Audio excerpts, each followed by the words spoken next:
This banknote is a rare 1909 Kwangsi Bank 1 Yuan note, famously known as the Black Dragon note. Issued by the Kwangsi Provincial Bank near the end of the Qing Dynasty, it is highly sought after by collectors.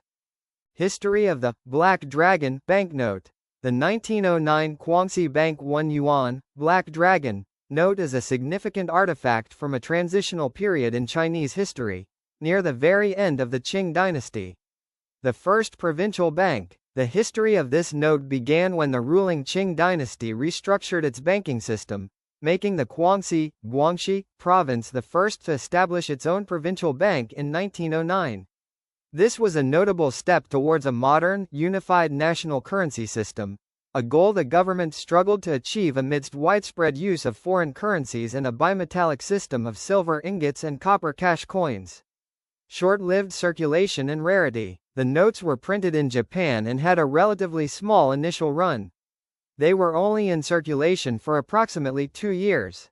In 1911, as China's banking system underwent further restructuring, culminating in the Xinhai Revolution and the end of the Qing dynasty in 1912, the notes were recalled.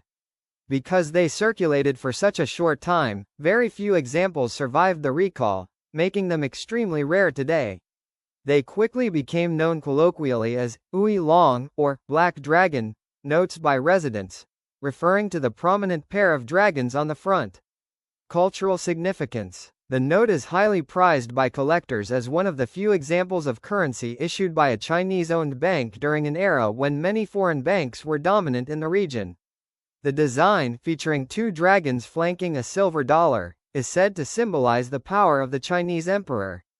The note's rarity and historical context as a symbol of China's final imperial era make it a holy grail in numismatics. The Qing dynasty currency system. Pre-1912, the Qing dynasty operated a complex and fragmented bimetallic monetary system that relied primarily on 2 types of physical metal for centuries: copper cash coins for small, daily transactions and unminted silver ingots, sices, for large commercial exchanges and tax payments. Copper cash, Yuan, these were the primary currency for the general population and retail market. They were round with a square hole in the center, typically strung together in strings of a nominal 1,000 coins, though the actual count often varied locally. The official exchange rate was theoretically set at 1,000 yuan for 1 tael of silver, but market rates fluctuated wildly. Silver taels, liang, used for large-scale commerce and taxes. Silver was treated as a commodity and measured by weight, the tael, not by a set denomination. Different regions and government bodies used different weight standards and purity levels, such as the Kuping tael for tax collection or the Haiquan tael for customs. This lack of standardization meant that money changers were essential for daily commerce. Monetary reforms and the revolutionary period, early 20th century. In the late 19th and early 20th centuries, the Qing government, under pressure from foreign trade and its own internal instability, attempted to modernize its fragmented system.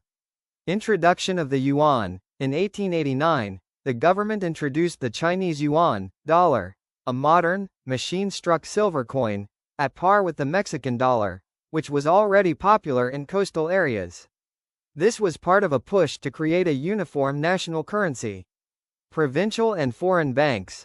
This period saw a proliferation of various paper monies issued by a mix of Chinese provincial banks, like the Kwangsi Bank, state-owned institutions, like the Ta Qing Government Bank, and foreign banks operating in treaty ports. These banknotes were issued in both tael and yuan denominations, but their value and acceptance often depended on the reputation of the issuing bank and whether they could be reliably redeemed in silver. The Black Dragon note you have is a product of this era of transition and regional issuance.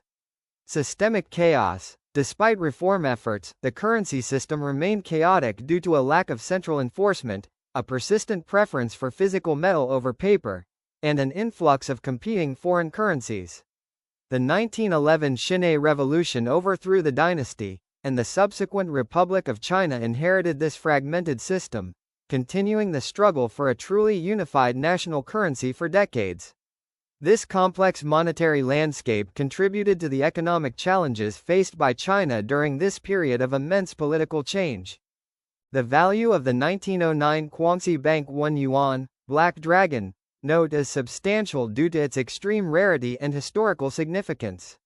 A specific example of this note, graded PMG, paper money guarantee, 15 choice fine, was offered with an auction estimate of $100,000 to $200,000 in April 2021. Over a decade prior to that, the same note had sold for approximately $125,000. The final price of any specific note depends heavily on its condition, grade, rarity, current market demand, and the specific auction environment. The note in the image appears to be in circulated condition, and a professional appraisal would be needed to determine its exact market value. Thank you for watching my video. Please like and subscribe and hit the bell icon for more update.